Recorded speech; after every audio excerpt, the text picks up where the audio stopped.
We're going to have very little problem making a deal with Europe or anybody else because we have something that everybody wants. You know what that means, right?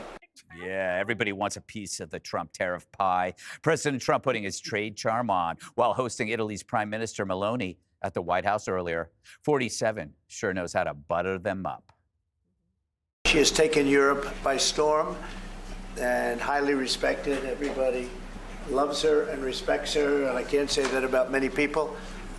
And she's become a friend, and we really have a great relationship. Question to our Prime Minister. Oh, you have a great Prime Minister. You're so lucky. One of our great allies, not just in Europe, anywhere. She's a fantastic person and doing a great job, and our relationship is great. And we have a lot of Italians in this country, I tell you, and they like Trump. Yes, they do. Trump's charm play might be a way to isolate China. According to the Wall Street Journal, the administration is urging trading partners to limit the commies' involvement in their economies in exchange for concessions on reciprocal tariffs. But Trump's still open to a deal. They have reached out a number of times. Can you give us a sense of how far along these negotiations are with China? Are they in the early stages, or are you inching closer now to actually making a deal on tariffs? I think that we will make a deal with China. I think we've had some very good talks, but we will have some very good talks remaining. And, you know, I view it, and some people say, oh, rush. I think we have a lot of time. Jesse, let me give you some advice on negotiations, because I notice you need it. But every negotiation requires directing the attention to you. And there was no attention paid to this issue until they made this audacious move at the beginning. You have to start the process. Now you see the process unfold. Am I right? Where were you when my contract was up? I was trying to get you fired. Oh, I spread that rumor about you going to Newsmax. Not completely untrue. Yes. You always have to have a backup plan, Greg. Yes. Trump, if this is pulled off, could go down in the history as the guy who broke China. Now, the question is, what kind of collateral damage is that going to cause? Are we going to be able to reindustrialize at the same time as we collapse the Chinese system? I don't know. He's got to stick the landing perfectly. We have to get deals with Mexico and Canada. That is the most important. And I'm sure we'll get a deal with the Europeans. The Europeans need our energy. We need to sell them cars. We're going to have them drop their tariffs. But mostly we need them for basing. They're basically one big, beautiful military base. And we get it cheap, especially Italy. You project power throughout the Mediterranean, the Mideast, North Africa. You need it in Poland. You need it in Great Britain. And we love those Nordics. Yes, we do. We love those Nordics, especially as global warming picks up and we're going to play some games in the Arctic. I see this going well. And again, I have not looked at my investment account. Good for you, Jesse. That's probably a smart move for your mental health. You know, Harold, we talk a lot about equality and equity. You're an outspoken defender of such concepts. And yet you find that trade equality is not a worthy topic. You know, you call it a trade war, but isn't it just trade equality? One country wanting to be treated the same way that they treat other countries? Why are you a trade racist? I mean, what a loaded question from my dear pal here. So a couple of things. This approach, I think the president hopes will yield more jobs being here in America, manufacturing jobs. He hopes that we're going to have a better trade or playing field with our trading partners around the globe. And he wants to try to reduce the world's dependence on China. Now, I think all of those goals are laudable goals, but the problem is I don't know which one is first, second, or third. What I do know is this: whatever his goals are, since April 2nd, the stock market, which at the time was about a $51 trillion market cap, meaning take all the public companies, the NASDAQ, New York Stock Exchange, add them all up, they're $51 trillion. We've lost $11 trillion since then, so we're now at 51 trillion, when it was at 62 before. That's number one. People want to break China, not break them, but reduce their, I think you said it well, Jesse, reduce our dependence on them and their role in the global economy. But if we break ourselves in the process, it's not necessarily the best thing. When you think about the 11 trillion that been lost, Greg, that money didn't go into the bank accounts of veterans, retirees, working people, teachers, the very people that put the president in office, working class union families across the country.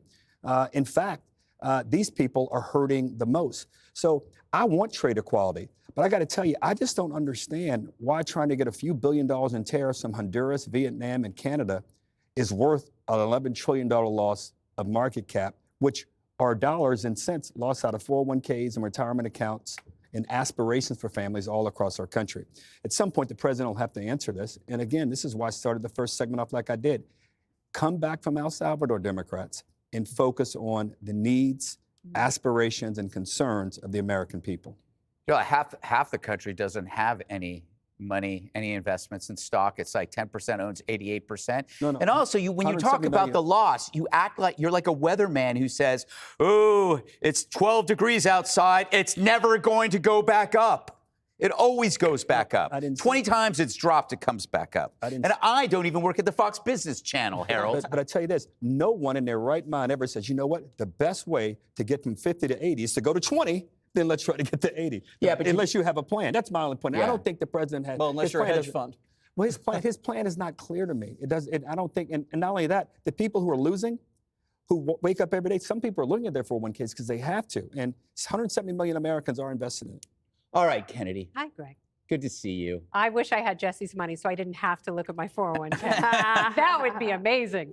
I think it's really interesting because, I don't agree that you are just going to cleave the world into two halves, like the China half and the U.S. half, because China can manufacture a lot, and Americans have benefited from that in a lot of ways because we love cheap crap. Yeah, made by slave labor. Well, I mean, Greg, if we're splitting hairs here, which I don't think we necessarily have to, but that's what you find on Amazon and at Shein. It's cheap, it's plentiful, and that's what American consumers have gotten used to.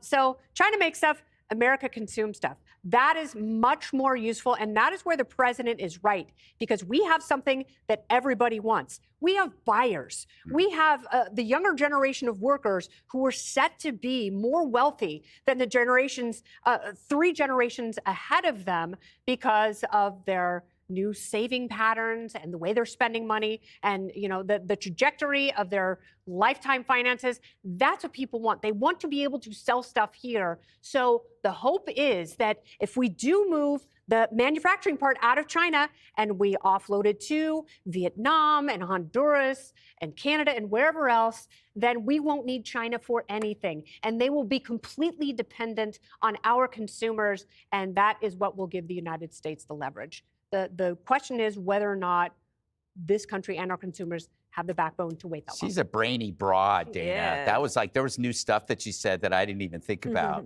Well, China isn't waiting either, right? So they're going around saying, oh, you know what? We can give you this deal or that deal, and using their might. And they have a say because they have some power. I do think their economy, just based on reading, is weaker than they try to make out. They've got a lot of problems. We've talked about them, especially demographically.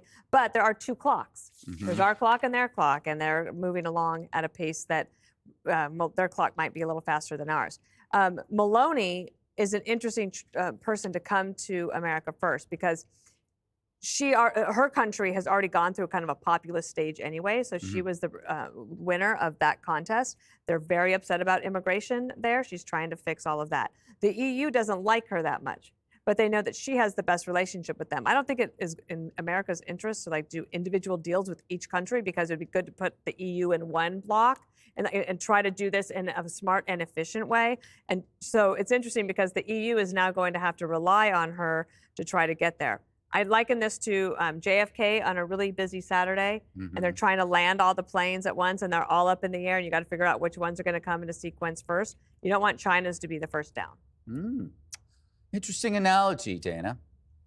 Up next.